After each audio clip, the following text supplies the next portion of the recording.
Well, April 7th day of Newswatch. Now, this will check my cost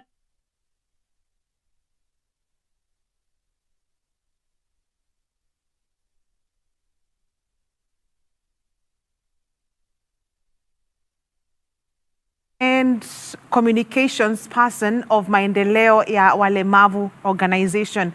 But before that, let us take a look at the day's news. I'm Tess Njenga, and our sign language interpreter is Boniface Mureithi. Now, Interior Cabinet Secretary Kipchumba Murkomen has confirmed that Nairobi County government staff involved in dumping waste at Stima Plaza have been arrested. Speaking during a press conference on Thursday, Murkomen condemned the incident, calling it unacceptable. He also revealed that some of the county government lorries which had been blocking the entrance to Stima Plaza have been detained. The cabinet secretary noted that authorities had not disclosed this arrest to the public or parliament, which led to a heated debate in the House on Wednesday.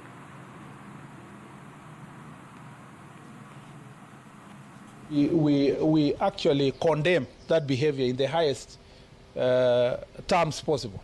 I don't know even the words I can be able to use. I mean, the county government of Nairobi has the responsibility of keeping everybody in Nairobi safe. They have also a very important responsibility of public health, of making sure that we are living in a country that is safe from diseases. You know, you come and dump waste so that people can get diseases like cholera and so forth. That was totally uncouth. It's uncalled for. It is unacceptable. And from day one, the National Police Service responded. Responded from the very day one. Perhaps we did not do the publicity as it should be, but at the very highest level, there was a report that was made by from the KPLC. That report led to arrest of some of the officers from this Nairobi for questioning, and also the lorries, some of the lorries have been detained in the police station and so forth. We're going to be giving that information. Perhaps that information was not in Parliament by the time there was a debate yesterday, and we have agreed that as a ministry working with the National Police Service, we'll put together the information, the process that is going on, and submit it to Parliament for noting and for further action. President William Ruto has emphasized the government's commitment to prioritizing investments in the country. Has emphasized the government's commitment to prioritizing investments in agriculture as part of efforts to make Kenya food secure and eliminate hunger in the country. Speaking during the commissioning of the Bura Gravel Canal project in Tana River County, the president highlighted that increasing agricultural productivity will not only ensure food security but also create wealth for farmers and reduce Kenya's reliance on imports that strain foreign exchange reserves. Mimi niliwaeleza na mimi nataka nirudie ya kwamba hii Tana River tutaibadilisha iwe ndio gala ya taifa la Kenya.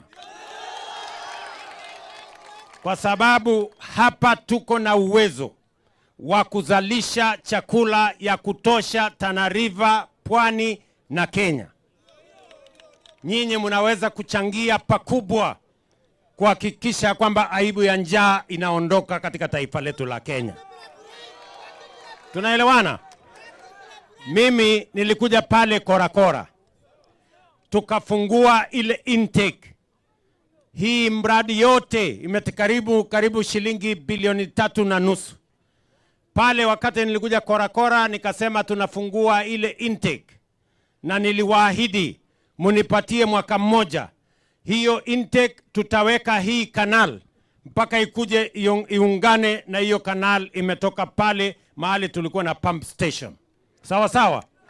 Leo ninafurahi ya kwamba tumefikisha hii kanal hapa na sasa tumebadilisha mambo ya maji hapa Tana River katika hii Bura kutokana na kukua pump station ya diesel, sasa itakuwa ina flow by gravity. Tunaelewana bwana? Leo ile shamba yenu mlikuwa mnatumia hapa ya irrigation ilikuwa ni ekari 6,000 peke yake. Kwa sababu sasa ya kuunganisha hii kanal ya gravity ambayo itatuletea maji zaidi kuliko ile tulikuwa tunapata kwa pump station. Sasa leo tunaongeza sehemu ya kuzalisha ya irrigation kutoka ekari 6,000 mpaka ekari 25,000.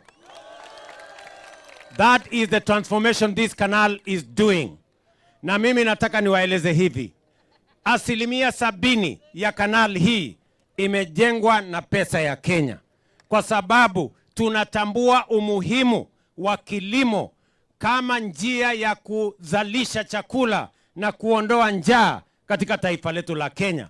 That is why we have prioritized investment in agriculture so that we can make Kenya food secure and eliminate the shame of hunger in our republic. Watu wa Bura tunaelewana jameni? Tunakubaliana?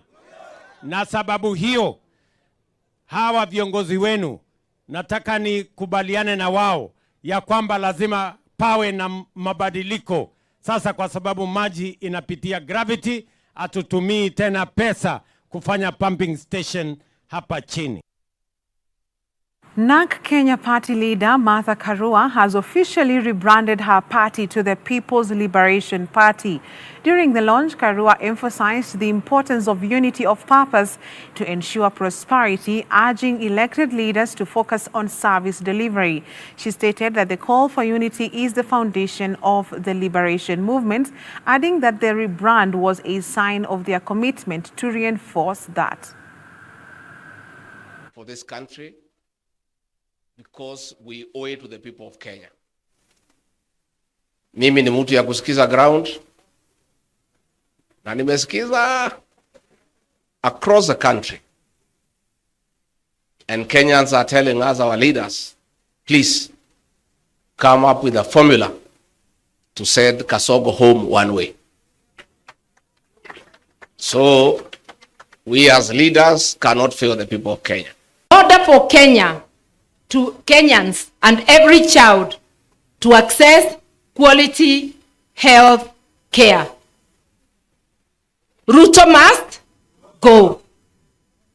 In order to liberate our education, Ruto must. When I say Ruto, I mean Ruto, what he stands for, and its entire regime. Ruto sio mtu moja, ni Ruto na vibaraka wake wote. And I want to acknowledge, Ruto ni Mkenya kama sisi, lakini tabia yake haipendezi kamwe. Tabia yake haipendezi. Tukisema Ruto must go is what he represents. And because he is unable to preside over the affairs of Kenya, he must give way. And fellow Kenyans, it doesn't have to be 2027. It could be sooner. We commit to you that we are going to meet soonest, and we are going to move forward and give you the program of action. Leo ya Wanawake organization has celebrated 30 years since it took 500 women to the 4th Conference of Women in the World held in Beijing, China in 1995. The organization, which champions women empowerment, has today held a special meeting to assess the progress made in empowering women and girls in Kenya over the past 3 decades. For 73 years, Maendeleo ya Wanawake has been at the forefront for championing women's rights at the grassroots level. During today's event, the organization highlighted key achievements, including increased representation of women in leadership positions both in corporate and political spaces. Unlike in the past, more women now have the right to inherit land and own property, strengthening the economic empowerment. Although Beijing conference was historic, the journey of Maendeleo advocating for women empowerment and gender equality started way back in 1958 I am happy because our book of 70 years, the SC as a copy and the PS as a copy, that the Mzungu, the governor's wife, started in 1952, and one of us, Mama Phoebe Asio, our mother, took over in 1958, and everything is documented in the book I shared with you. SC, it is because of these efforts that today we gather here to take stock of progress going forward. As a country, we have achieved a lot in terms of progress for women. One key area is representation. The number of women that are holding key positions, both in government and private sectors, increased. Education for girls has also significantly improved. Many young women now have greater access to learning opportunities, and those who attended the Beijing conference played a crucial role in educating others about human rights and the importance of mutual support. We've done a lot, we've done well, but there's still room for improvement. When you go to education, that was another thematic area. You find that a lot of girls have now gone to school. In fact, if you look at the statistics from the ministry, you find that it's almost at par. Girls and boys are going to school. Even in communities that did not encourage women going to school have now opened up, and a lot of women have gone to school. Speaking at the event, Principal Secretary for State Department for Gender and Affirmative Action, Anne Wangombe, commended Maendeleo ya Wanawake for its work over the years in empowering women. However, she also addressed the urgent issue of gender-based violence, which continues to affect women across the country. You are the women who stood tall in 1995, raising your voices for equality, for dignity, and for justice. You are part of that historic movement that redefined the global agenda for gender equality. And even after that landmark conference, you did not stop there. You continued to champion women's rights. You continue to fight for representation and push for policies that empower our sisters, our daughters, and our mothers. The government is still putting measures in place. They are being enhanced, or the measures in place are still being enhanced to ensure that gender-based violence is brought to an end. As the organization celebrates this milestone, it remains committed to advocating for gender equality and ensuring that the progress made over the years continues. For Hope TV Newswatch, I'm Modoni Karaoke. EPP Renson Ingonga's lawyers Danstan Omari and Shadrack Wamboi have dismissed the petition filed at the Public Service Commission (PSC) seeking the removal of Ingonga from office, calling it baseless and without merit. Yesterday, a petition was filed at PSC by businessman Hussein Aila Amaro, accusing Ingonga of misconduct for withdrawing a criminal case involving death threats against him. This case that is in issue, that has provoked the filing of the petition before the Public Service Commission by Mr. Hussein Aila, is not unique. It's not the first one that has been terminated or withdrawn by the public prosecutor. In fact, last year alone, approximately 1,000 cases were terminated by the Director of Public Prosecutions. This year, there has been a number of cases, and this one is not unique on its own. So to allege that by the Director of Public Prosecution exercising his powers independently, as it is so required under the Constitution, is acting either incompetently or acting in violation of the Constitution is at the very least unfortunate, and we are hoping that in the fullness of time, the councils representing the petitioner will advise him accordingly, so that he is advised that the petition that lies before the PSC is dead on arrival. And the court, the trial court, ordered that the matter to proceed expeditiously without delay on the 27th day of May 2025. So it is factually wrong for Nation newspaper and Standard newspaper to say that that matter has been withdrawn. We have instructions to take up legal action against the two media houses. Number two, the Director of Public Prosecution exercises power. Well, let us now take a short break on Newswatch. We have plenty more coming up after the break.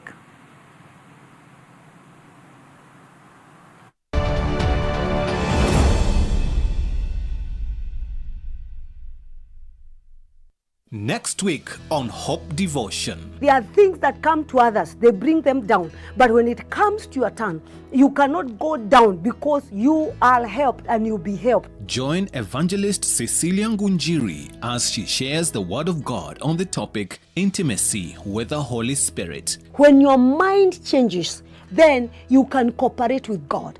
When your mindset, it was easy for God to bring the children of Israel out of Egypt, but it took the hand of God, it would take the hand of God to remove that Egyptian mentality upon them.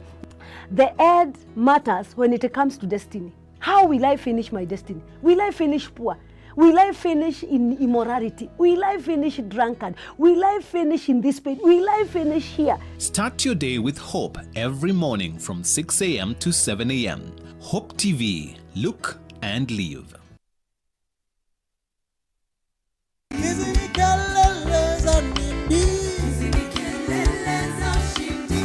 Join JCC Membly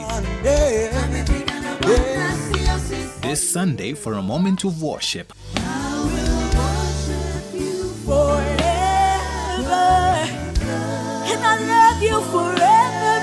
On Ultimate Worship from 7 a.m. to 8 a.m. and repeat from 6 p.m. to 7 p.m.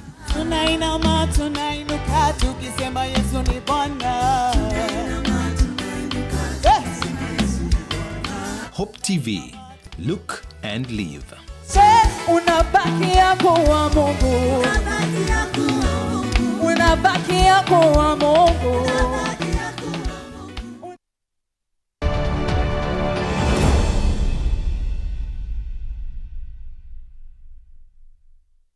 Welcome back. Now, Chesogon, Cheptulel, Apodo, and several other villages in Elgeyo Marakwet County remain deserted as residents affected by banditry are yet to return home.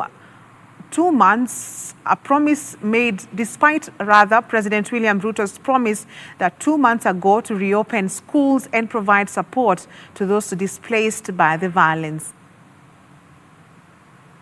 Wakati rais alikuja kuongea mambo ya security, akasema ya kwamba watu warudi, watoto waende shule na watachengewa manyumba. Hadi mpaka wakati huu bado serikali hawajatekeleza haya maneno. Kwa hivyo tungeuliza hii timu yote kutoka chini, kutoka county mpaka president, national government waweze kurelease hiyo mali vile walisema, ili wananchi warudi mali wataweka nao. Sisi kama wakazi wa Chepkoko na Cheptulel tulitoroka, tulienda upande wa Sikor, tumehama kwa area. So unajua mtu akihama kwa tayari chakula imekosa tayari. So wakati serikali walisema mrudi nyumbani, tutawaletea chakula na tutawaletea mabati. Tumewangoja mpaka leo hii kweli hakuna mabati na hakuna chakula, na kuna shule yetu ambaye unaitwa Chertak, Terap, Chesekon, Cheptulel Boys na Cheptulel Primary na Arbolo Primary na Cheptulel Girls na Sapulmoi. Hiyo mashule yote hiyo sahi kuna njaa mingi sana. Watoto wameshatoroka nyumbani sahi. Tukiongea hivi watoto sahi wako wanaenda nyumbani. A family from Munyutu village in Embu County is urgently seeking help to locate the body of their son, 41-year-old consultant surgeon Naftari Munene, after it was secretly moved from a local mortuary by his wife.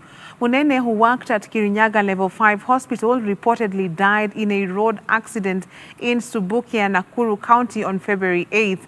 However, his family questions the circumstances of his death, especially why his wife took him on a late-night trip while he was ailing.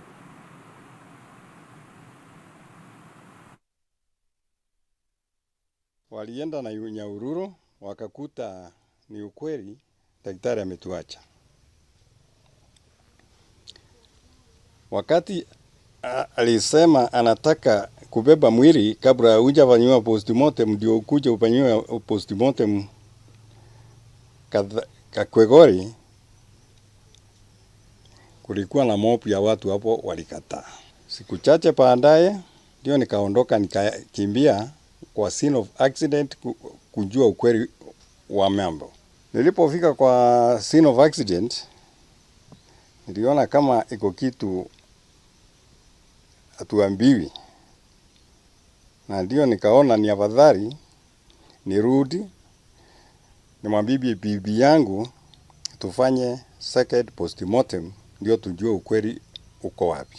Nikienda Kakwegori kuambia watu wa Kakwegori nitachukua mwili niupeleke general ufanywe postmortem. Watu wa Kakwegori wakaniambia mwili ulichukuliwa Jumapili saa 6 ya mchana. Na mwili ulipepwa na pickup na ukawekwa kwa karatasi ya nylon.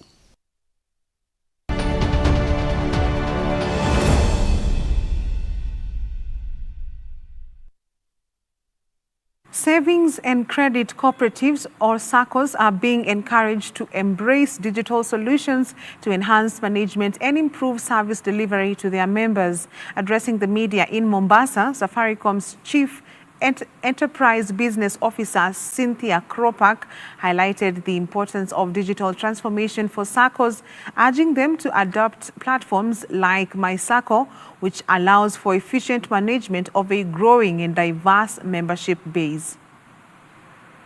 What we are talking about here is being empowered for sustainable growth.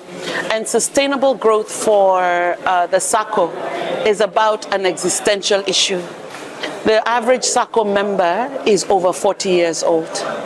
The average SACCO has been in existence for at least 20 or more years.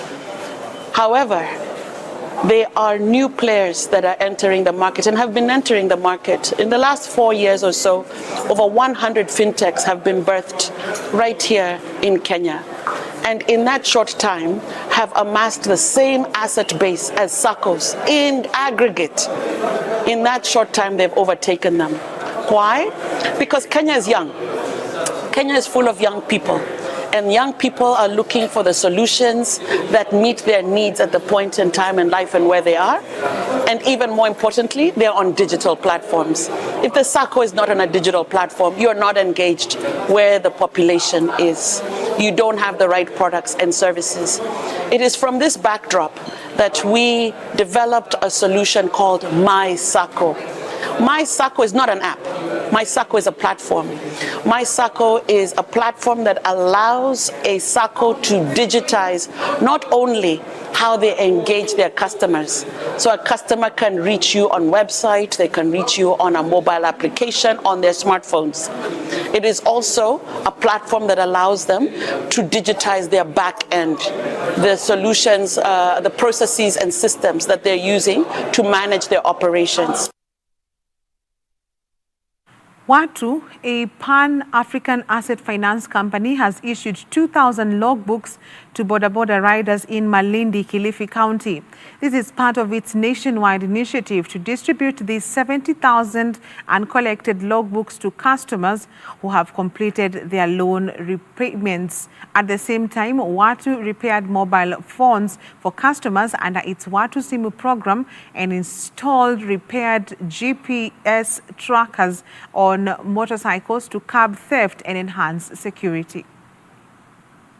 Hapa Malindi tuko na wateja karibu 2,000 wale wameweza kuchukua pikipiki wakamaliza mikopo, na leo tumewaletea zile zinaitwa logbooks zao. So tuko hapa ili tuweze kuwapatia logbook, na ni kwa sababu tunaona wao kututembelea ofisi Kilifi au Mombasa inakuwa mbali kidogo na wao. So tumekuja hapa kuleta huduma karibu na wateja. Changamoto ambazo zimeikumba sekta ni nyingi.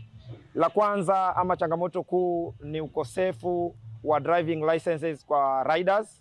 Asilimia kubwa ya waendeshaji pikipiki hawana leseni.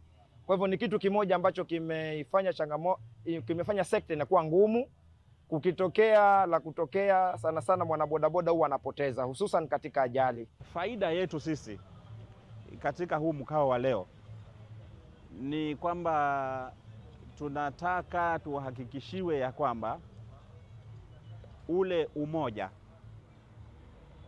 umoja wetu kama dereva pikipiki uwe strong. Na unajua umoja wetu ukiwa strong, hata hiyo mambo ya wizi inaweza kupotea. Lakini kama tutakuwa mlege, tukiwa mwane, basi inamaanisha wizi still bado utakuwa unaendelea, maana sisi wenyewe hatuna umoja.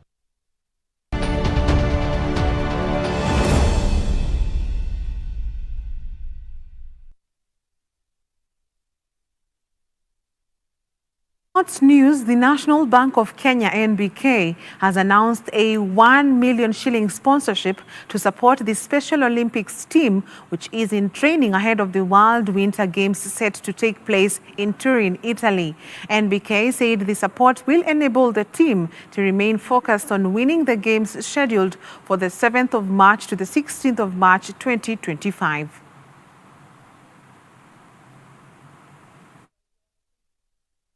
We use the name Olympics because we have permission from the International Olympics Committee. So that means that the sports that we compete in and train in is Olympic standard. So there is no element of sympathy or any leniency given.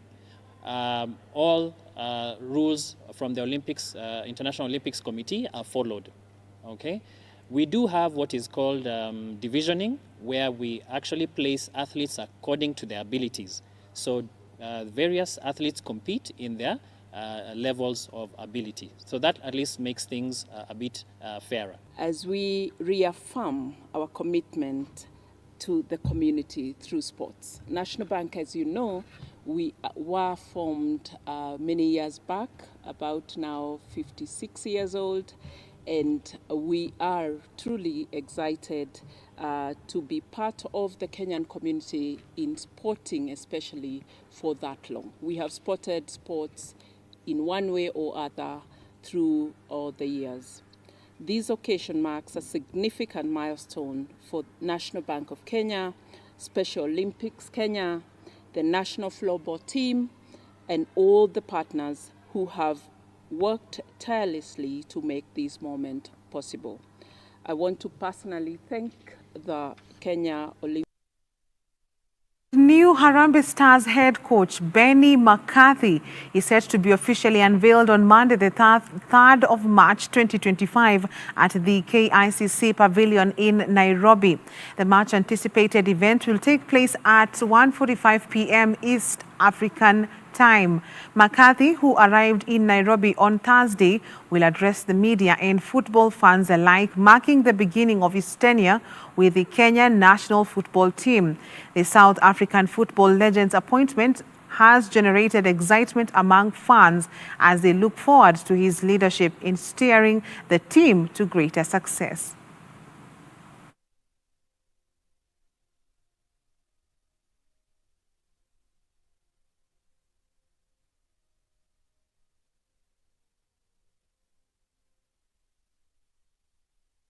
Well, on that note, let us take a short break on Newswatch tonight. We will be coming back with that live interview on the International Wheelchair Day coming up.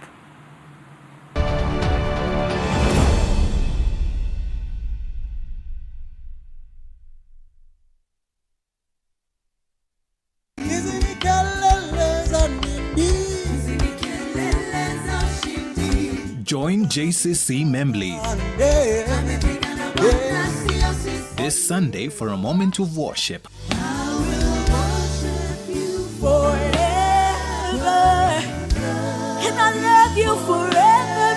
On Ultimate Worship from 7 a.m. to 8 a.m. and repeat from 6 p.m. to 7 p.m.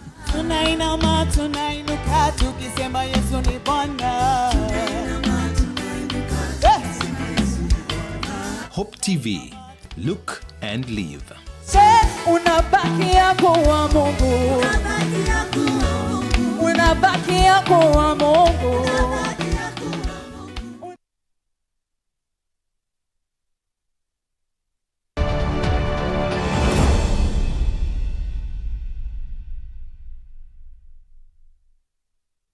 Well, a very warm welcome back. Now, this coming Saturday, the 1st of March, will be International Wheelchair Day. We are now joined in studio by Cosmas Julius, who is the CEO of Maendeleo ya Walemavu organization, ASP Boniface Mutua, who is from the Administration Police Service, and Claire Osoro, who is the Director in Communications, Maendeleo ya Walemavu organization. Maybe let's just start with you, Cosmas. Tell us a little bit about how Maendeleo, or rather, yes, Maendeleo ya Walemavu organization began. What was the origin, the mission, the vision? Thank you so very much, Tessie, for having me, or rather having us this evening. Maendeleo ya Walemavu organization was rather started in 2022 March, and we were accredited last year, 2024 April, and then we did the launch of Maendeleo ya Walemavu 6th of December last year, more particularly in Sitamvari Road at Mark Bright Hall. And just like the word Maendeleo ya Walemavu is, saying, or rather, it is the progress of persons with disability. For a very long time, persons with disability have always been mistaken in many ways. And we thought, from where I'm seated, we thought, it's high time that we also need to change the narrative that persons with disability, it's not a must that, you must be working for the organizations, but you can also you can also start our own organizations and actually are pushing the agenda of persons with disability. Maendeleo ya Walemavu operates on 6 pillars. We do advocacy and awareness, the rights of persons with disability. Number 2, we do disability and inclusion trainings. We lobby for opportunities for persons with disability. We do legal pro bono services. We also do assessment to buildings and organizations that are disability friendly for an award. And then we also do climate action and resilience and accessible health. That is all about Maendeleo ya Walemavu, Tessie. Thank you, Cosmas. And Claire, help us understand how you're impacting lives of people living with disabilities, especially even on the wheelchair. Yes. Thank you firstly for having us, Tess. I would say firstly for specifically wheelchair users, we've partnered with several organizations that do wheelchair manufacturing so that we're able to first do not commercialized but pro bono wheelchair donation to individuals, especially individuals who are not able to purchase wheelchairs by themselves. We also do sensitization of how to handle persons with disability and also just disability mainstreaming, as Cosmas had mentioned, is our focus and pillar at the organization. So when we founded the organization, we basically wanted to do it differently as compared to other organizations, or rather to avoid duplication. It's that for us, we want to prepare everyone to understand that a person with disability is not any different from us. It's just that they might be limited in being able to do one thing or another, or being able to move from one place or another using their own volition, or they might need an assistive device. So in this case, that's how we partner with organizations or companies that do manufacturing of assistive devices and also do distribution. So in the case that the manufacturers are not able to donate, we usually talk to entities or even individuals that can purchase on behalf. I'd say yes. I know you have an event coming up over the weekend as we commemorate the International Wheelchair Day, and you'll be telling us more about that. Yeah. But before that, let's talk to ASP Boniface. He himself went through a life-changing crisis, getting injured on duty. Please tell us a little bit about how it happened and how it has changed your life today. Okay, thank you, Tess, for having us today. And as of course we're preparing for International Wheelchair Day, I'm here to share a bit of my story, speaking to how I got into a wheelchair in line of duty. I got this injury as an act of terror some 5 years ago, when I was hit by an ID in Wajir at a place called Korofarar. We were doing a normal patrol within the borderlines, and by bad luck, we were hit by an ID. From then, I got instantly I got an injury, spine injury that was T4, T5, and made me paralyzed from the chest going down. So from that time, I became a candidate, I became confined to a wheelchair. After undergoing a 1-year treatment, I had to now start using a wheelchair for my mobility. The journey has not been, of course, rosy, but with the challenges that I've faced in the wheelchair family is a lot that needs, of course, to be addressed. Matters of accessibility, the stereotyping on issues, disability, and many more. And that is why as we celebrate first March as our International Wheelchair Day, would like to demystify all this to now a level where acceptance can be great, and also accessibility to buildings, and then we change the narrative around wheelchair users. What would you say are some of the challenges that wheelchair users go through that normal people or people who are using their feet may not be able to relate to, and you can raise awareness about? First, as a wheelchair user, there are a lot of challenges that one goes through. For one to be on a wheelchair, it might be due to a disease, an injury, a spine injury, and so on. So it comes with some medical issues. And most people might not understand what the person goes through, especially if it's a spine injury. This is a person who probably doesn't have bowel control and bladder control. And as a person who uses wheelchair, it is hard for some people who don't get to understand how these people operate, know how to handle these people. And it is a challenge that needs to be addressed, so that it can be aware. A person who uses wheelchair as a result of a spine injury can be going through other medical conditions. Another thing that is hard for wheelchair users and a challenge is accessing from transport, public transport, the toilets that are in institutions, access to offices. There are offices that cannot be accessed simply by a wheelchair. They have stairs instead of ramps. So these are among many challenges that wheelchair users go through, and we are here as we celebrate the International Wheelchair Day to first now start the awareness, and also now urge institutions to embrace wheelchair family and build access to their facilities. Thank you. We'll be coming back to you for more. Let's go now to Cosmas.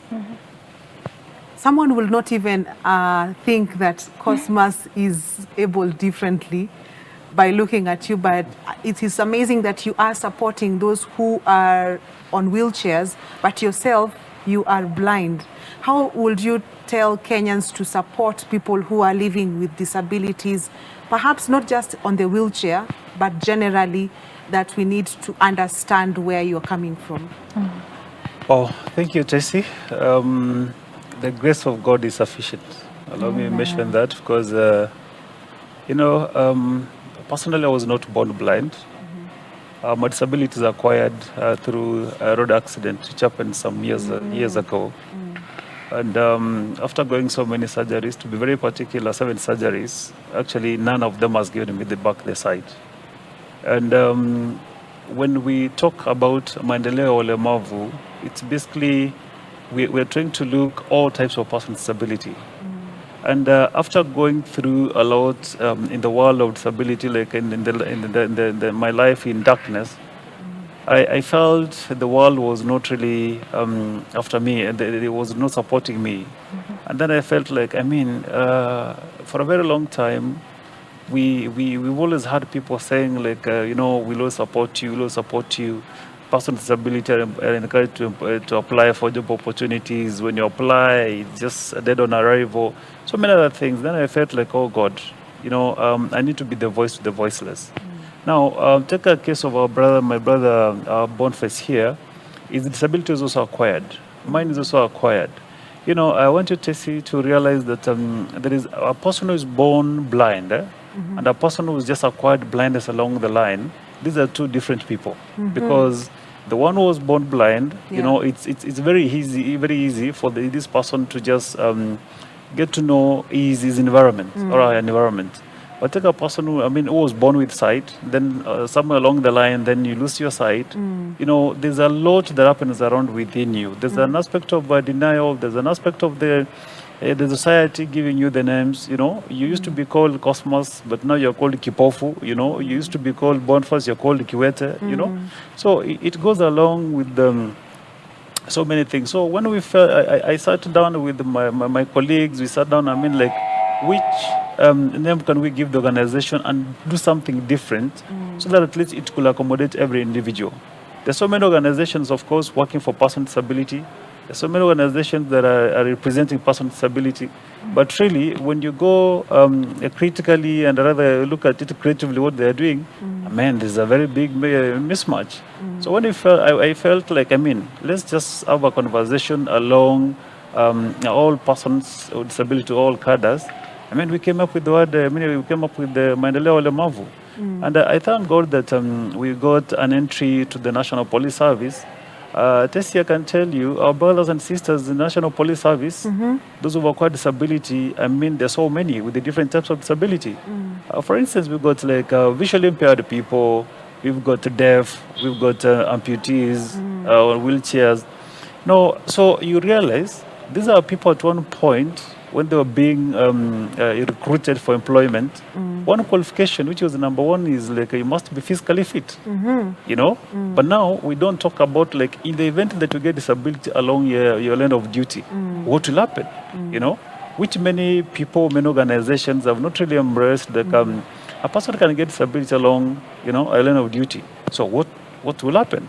So we thought as Maendeleo Walemavu, of course, to bring a conversation more especially to do with the acquired disability, at least to make the environment, just to make sure that the society is embracing person with disability.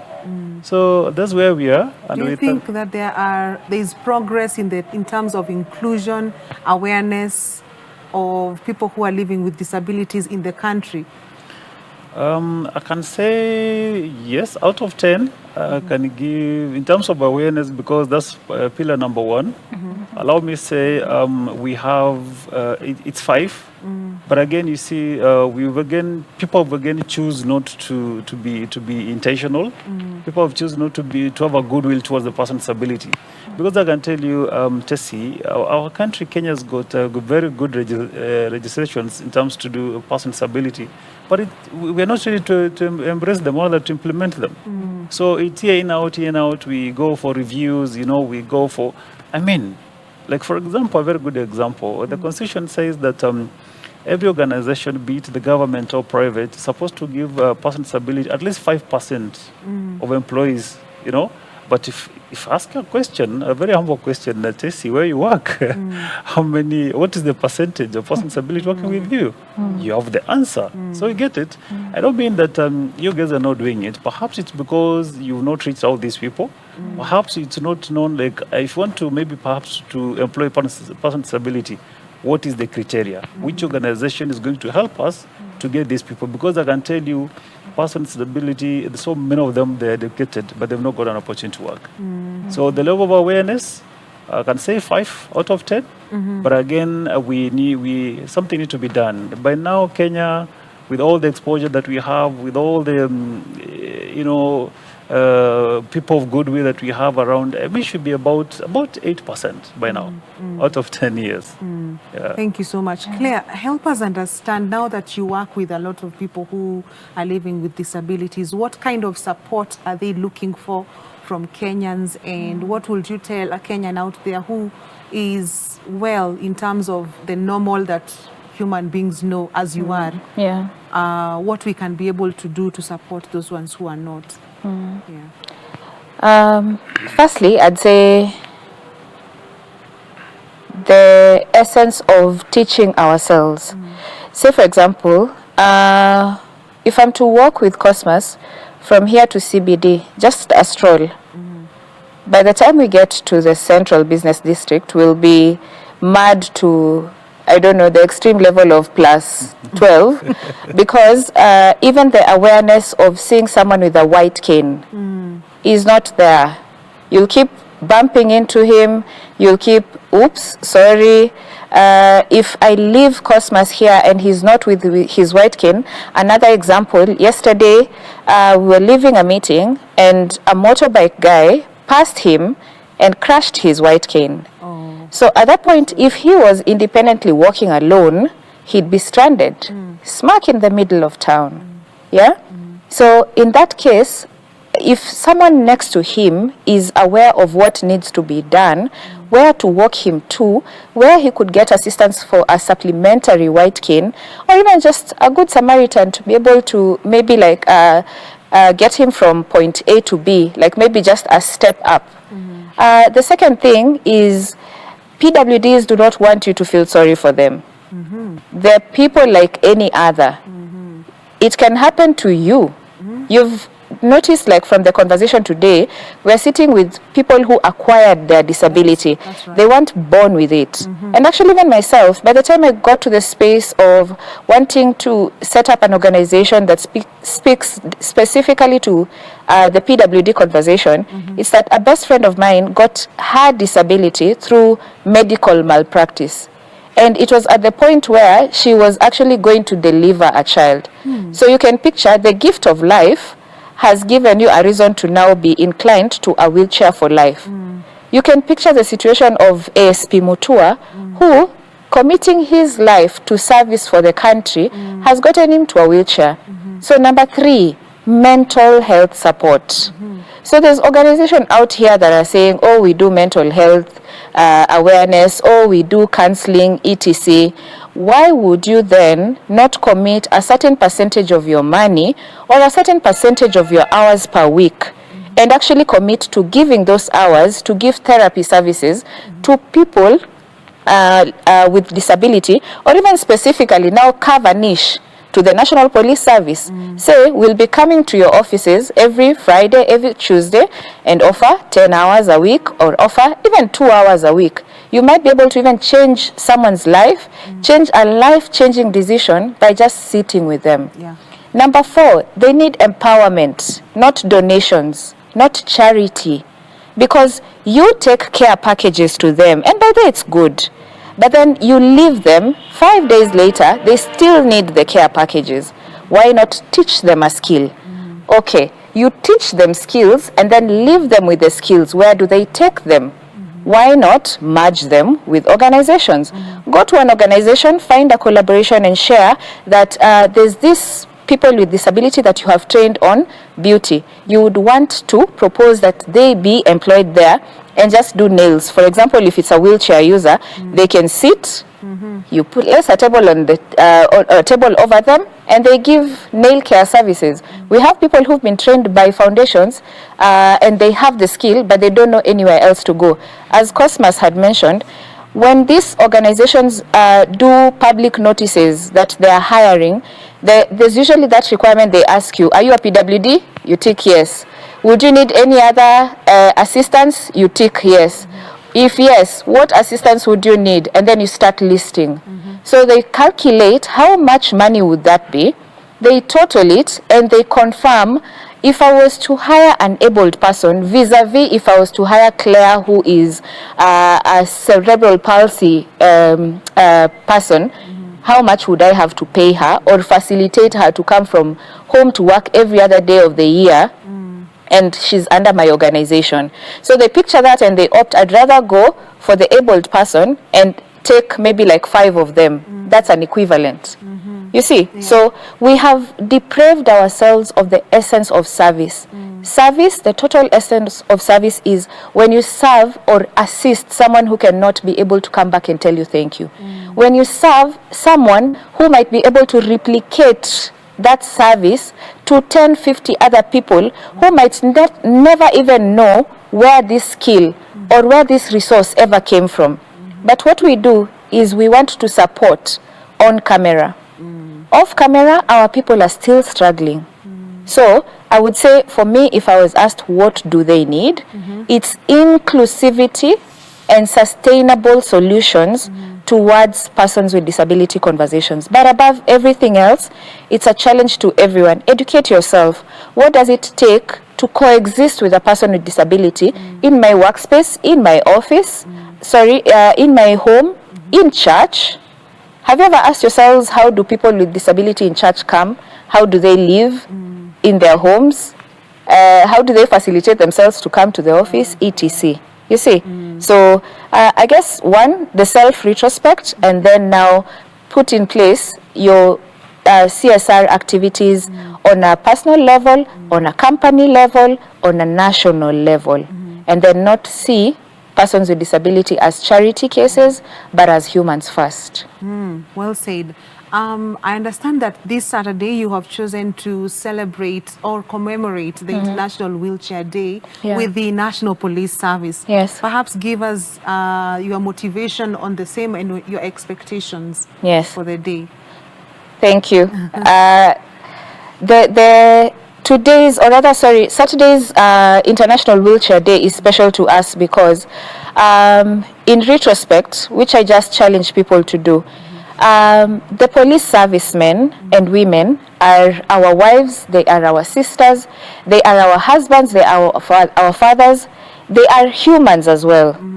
And you can picture the commitment, as I gave an example, to self-service and then to serve the country.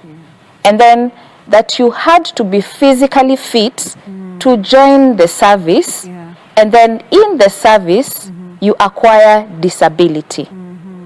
In as much as now there's measures to actually help recuperate and exist within the service, it has been strides. So I would like to take this moment to appreciate the Inspector General, the Deputy Inspector General, for just being passionate about persons with disability. But beyond that, it's that organizations like Maendeleo ya Walemavu that chose to celebrate the International Wheelchair Day with the National Police Service, choose to see police servicemen and women as humans first, before anything else. It's that the wheelchair is a form of mobility for them, but it's that they still have the selflessness to serve our country. We just want to take a moment to appreciate them as warriors. So we are spending the day with them, having sporting activities, just sports, recreation, unwind, exhale with the police servicemen and women, award the participants for the day, and basically just set precedence that this is the first of many. We'll be doing it every other quarter, every other per annum, for example, as we fit, or rather as we would get resource, just as a form of appreciating the National Police Service. And this is also, maybe I would pause an appreciation for the organizations, like even the church, even CITAM in itself, just taking a moment, in as much as it was last minute, to give us audience, to give us support, to come into the event itself and speak wisdom, to speak life, to speak the word of God to them. That in itself is assurance and the kind of support that you need. It's not always monetary. So for this 1st of March, we are calling everyone to just come. Let's share, let's have fun, let's create a community, because it's going to be a first of many. We are not stopping here. We'll do it countrywide and even across continents. These warriors need to share their stories to the world of how they've conquered their journeys. And this is just the first platform that we're creating to them. Thank you so much, Claire. And Thank even you. as I see our time is much spent, but even as we give our parting shots, let's start with Boniface. Speaking about sharing your story and overcoming, what would you say in the National Police Service that they need to implement to be able to give police who have been injured in the line of duty a better life, because they came in whole, but something has happened along the way? Perhaps just your parting shot as you tell us what this means to you, also that they're coming to celebrate with you on Saturday. International Wheelchair Day? First, the the goodwill from the National Police Service is there. The Inspector General is spearheading a very robust program to ensure that police officers who acquire disability in line of duty are catered for, and they undergo a rehabilitation phase in their workplace, so that they can now be reintegrated into the service. So a lot is being done, and we wish more to be done, so that at least all officers can feel a part of the National Police Service even after their injury.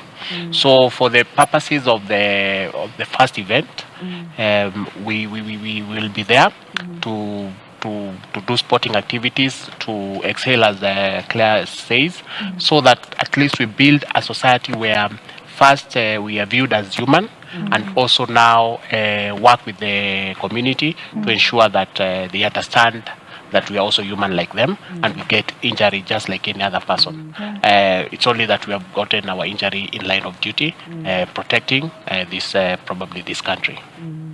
Thank you so much. Maybe just a word to another fellow police service person who has gotten injured in the line of duty and they may be struggling with psychosocial support. What's your encouragement? My encouragement to them is disability can be acquired anywhere. And once you acquire the disability, whichever kind of disability that you acquire, you resilience through the journey, because you're already in the disability family.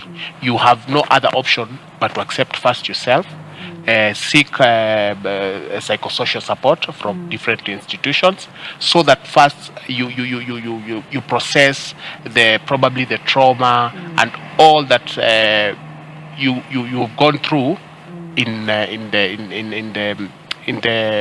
the disability that you have acquired. So I'll urge them, to all police officers who are suffering injuries, different injuries, to keep on keeping on, and knowing that we are there to give them courage, and also to allow them have a feeling of community partnership with Maendeleo ya Walemavu organization that will be hosting this event on first.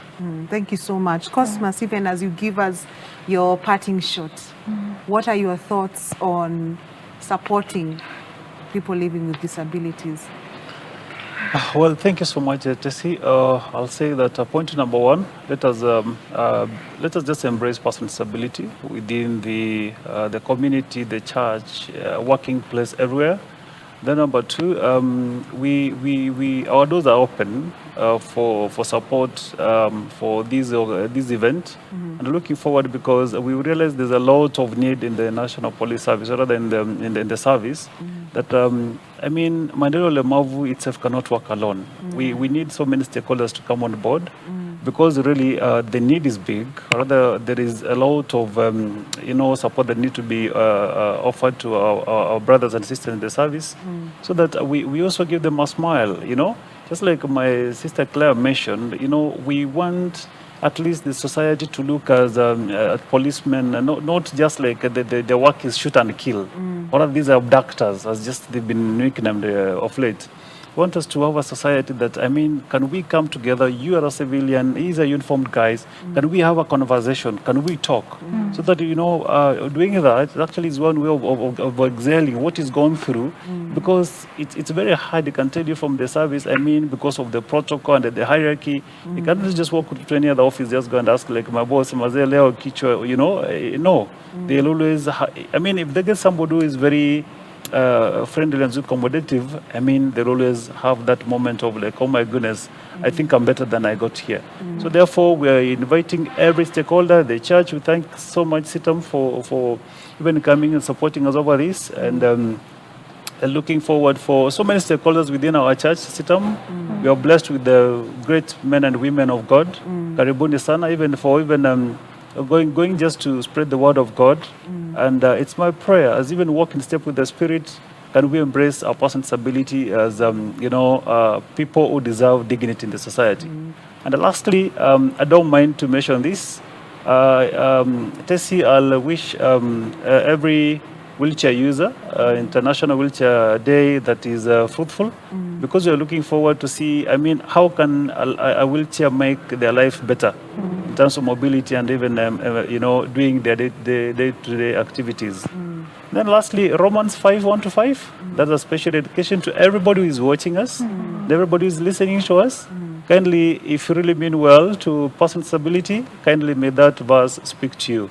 Thank you so much. Thank you so much, Cosmas. And Claire, you have the last, the last word, even as you give us your parting shot. How can people support maendeleo ya walemavu, as well as people living with disabilities in general?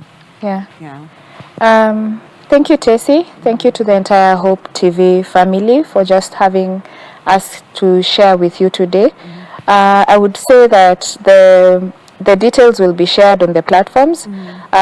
We give accountability for every support that is given, and we also urge that even as you give, it is intended that you also speak to the vision of what you want to give to.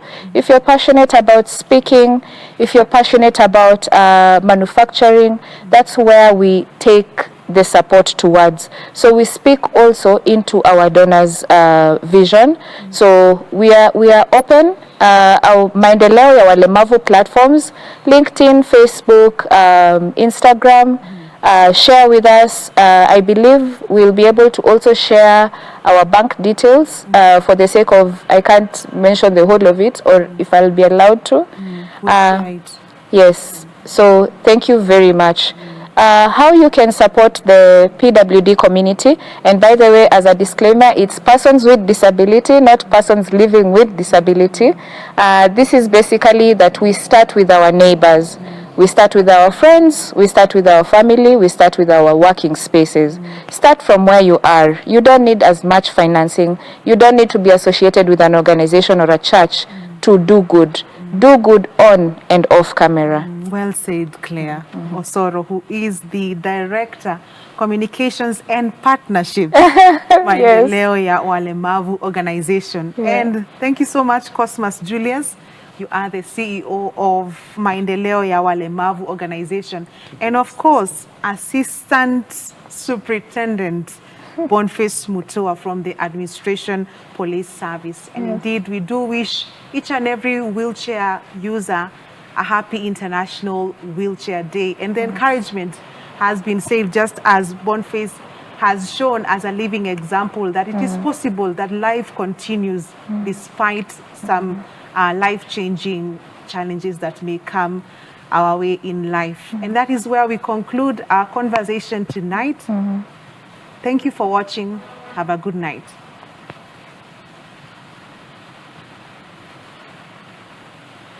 Go ahead.